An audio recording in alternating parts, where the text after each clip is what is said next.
All right, we'll get started. We are joined by head coach Rick Barnes, Jonas Adu, and Josiah Jordan James. We'll start with some opening comments from Coach.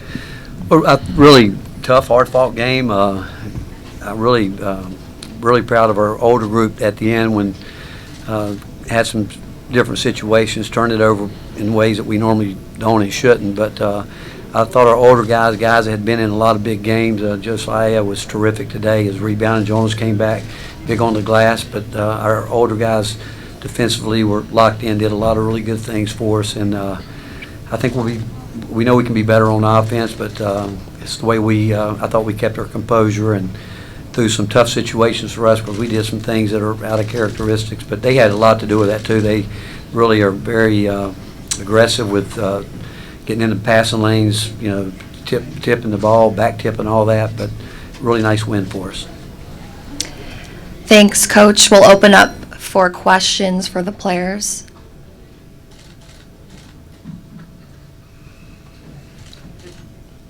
Yeah, hi.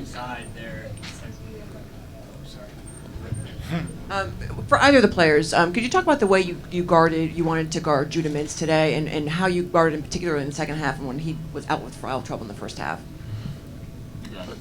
Well, first though, it was getting up to the ball screens for me, and we know he pumped like a lot to get to the free throw line, so it was staying disciplined on that part.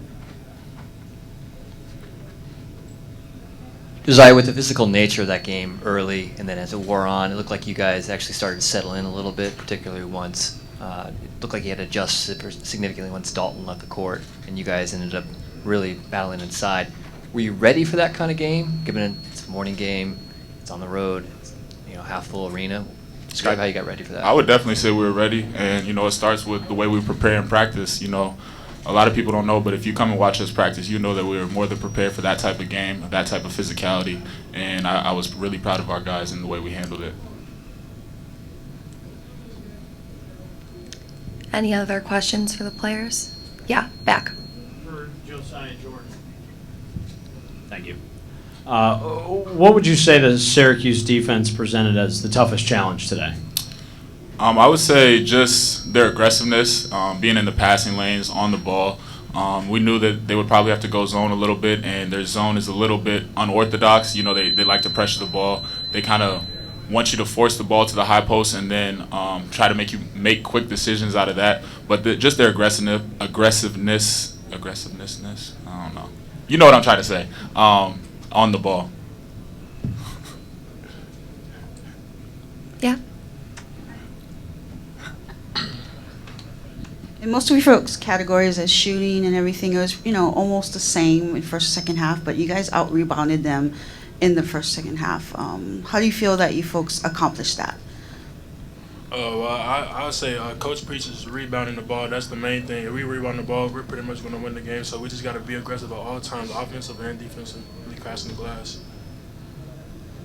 I would just say doing what we practice, and we do that on a daily basis. We pride ourselves on offensive rebounding and defensive rebounding.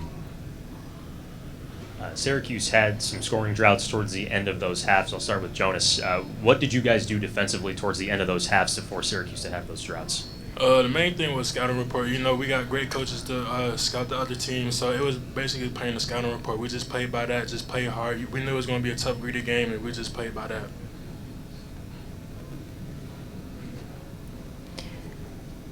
Any other questions for the players?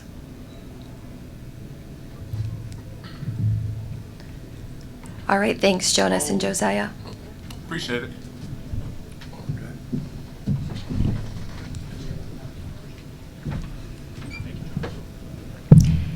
And now we'll open it up for questions for Coach Barnes.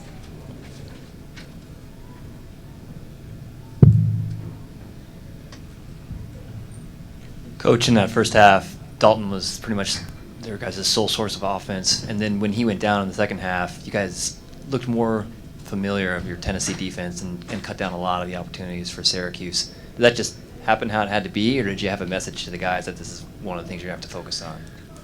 Well, the older guys have been through it a lot, and we have won a lot of games through the years with our defense, and not always makes it look pretty, but we've done it. I think our guys have We've got some guys individually that we think have great pride in trying to guard one-on-one when you're guarding players like Mintz who can really go get buckets for you. And just we rely on each other. We're not asking one guy to stop one guy, even though we've got a couple guys that we think can really create situations for guys to score. But if we play together, we think we can make it tough for people to score. But the older group out there, when Dalton went out and Jordan, they went at Jordan Gainey early there. They were going at him, and I don't think he's ever been in that situation. And but once you go back with the guys that were there, they've been in a lot of games like that where we strictly had to rely on our defense to get things done. And then I thought they did a great job offensively when they went zone, when we actually had 5 guards out there.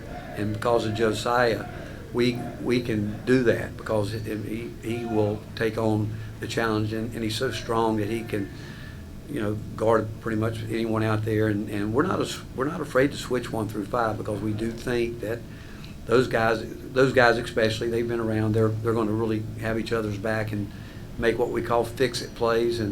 But I thought they did as good a job as we thought that they would have to do for us defensively. They were going to have to do it on the offensive end, and they did a pretty good job there. Back.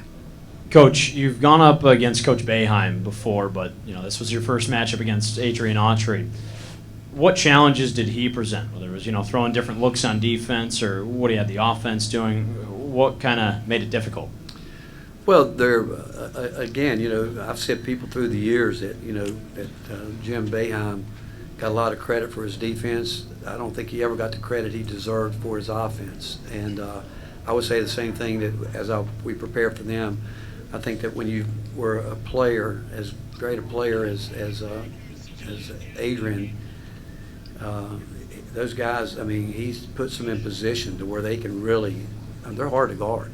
And he wants them to be aggressive. He wants them to attack. He just keeps it, I think, somewhat simple, which I think is great coaching. And but he does what coaches should do. That he gives players a chance to win because he puts them where they can do what they do best. And defensively, we knew they were going to play some zone. We knew they would do that at some point in time. And you know what, I thought picked a good spot there when Dalton went out, and he was going to see what we could do with that older lineup who in the past people would question their scoring ability. And so I thought that was we felt it coming. We knew that would happen when we made that decision to go with 5 guards. But we trust our older guys to make plays. Jemai Meshack, offensive rebound's a big play. That's a huge play at that point in time in terms of momentum. And But he's going to be a great coach. He's a great player. You just getting ready for him, watching him.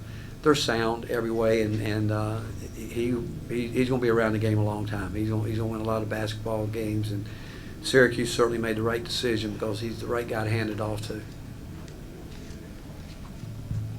Yeah, hey Rick, can you talk a little bit about the Syracuse guards? They are the driving force of their offense, and they were 8 of 27 today. And how you tried to guard them? Did you try to body them? Did you try to be physical? What did you want to do to those guys? We wanted to pick up early, and we wanted to really try to not let them get going downhill, because they really do. They get going hard to the bat. They're not going to stop themselves. If you don't get in the gaps early, get early gap support, they're going to get there because, again, well coached. They play angles great.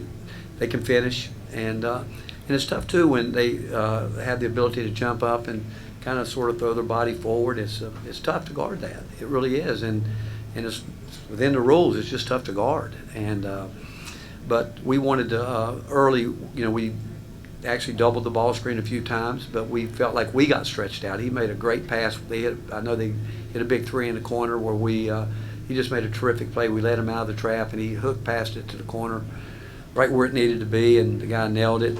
And so we started kind of trying to fake double it a little bit, just to try to slow him down and keep it contained on the perimeter, back and forth. But and then he made a really great play when we put Santi on him because Santi's a really good defender. We knew Santi would work hard to try to keep him from catching the ball, and he went over and set like a little pick screen, and that layup they made, just well coached and know what they're doing there. But the biggest thing was early gap and trying to keep them from getting downhill with it, and really wanted to work hard at trying to keep them off the foul line. We'll take one more question. Yeah, you guys play the winner of this next game. I just wanted to get your thoughts on both Gonzaga and Purdue and what problems they kind of present for you guys. You know, I haven't thought a lot about them. I've kind of always been able to just think about this one, but coaching staff's obviously had all these teams here scouted before we got here, and they'll get to see them live here. And but I've seen them enough to know. I've known Mark forever. You know, we used to scrimmage every year I was at Providence. Mark and I would meet in Denver or somewhere, Arizona. We'd meet and scrimmage for probably 15 years, and so we've known each other for a long time. Great friend, great basketball coach. Has done one of the great jobs in all of college sports, and what he's done and built at Gonzaga. And then Matt Painter, I mean, he's a big-time coach, you know, and obviously got a great basketball player, and his development. His development is really impressive. I mean, I go back and watch him and where he started and where he is, and I think, like all of us, we've tried to add through the portal that we hope will help us. And I said it coming in, these games are going to help us all some way, somehow. You know, I mean, there's some, like today, we did some uncharacteristic things. I don't think I've ever coached a team where guys stepped out of bounds 4 times, one player 3 times. I can't explain it because I hadn't done it before. But the fact is, both of those programs are great programs and great tradition, and we know that whoever we have to play, we're going to have to be ready. Didn't you have a question? Yeah.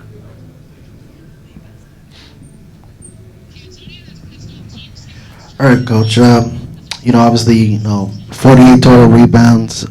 Just what needs to be improved? You know, 40% from the field, 36% from 3, and 74% from the free throw line. Just what needs to be improved? I'm not, you know, shooting wise, we're a good shooting team. I mean, some nights they go, some nights they don't. But I've told the guys from the very beginning when we knew this year we were going to probably shoot more threes than we would. What would happen on nights when we weren't making threes or we weren't getting the quality looks that we want? How can we play the game? And obviously rebounding is a big part of it. I still want guys to take shots when they get it. But I thought we were, maybe the words careless, I don't know. I mean, some of the turnovers that we had, but really proud of the fact that we rebounded the ball. And I'd said coming in, we've always pride ourselves. You can't be a great defensive team if you can't finish it with a rebound. If you're going to give teams multiple shots at it, you're not going to be a great defensive team. And on the other end, you need to rebound about 40% of your misses if you want to be a high-level offensive team. And so we've talked about it, and in our games leading into this, I thought we had done okay. And last game we made a better effort at home going to the glass, but it was with no purpose. I thought today was more of a little purpose-driven approach to it, where we knew we had to rebound the ball, and the fact that we count on our guards to do it too. We want our guards to get in there and mix it up, and all 5 guys to pursue the ball. But there's a lot of things we're going to have to get better with, obviously, this time of year. But the main thing would be the turnovers. I mean, we got to clean that up. I mean, the unforced ones we can't have. That'll do it. Thanks, Coach. All right, thank you guys.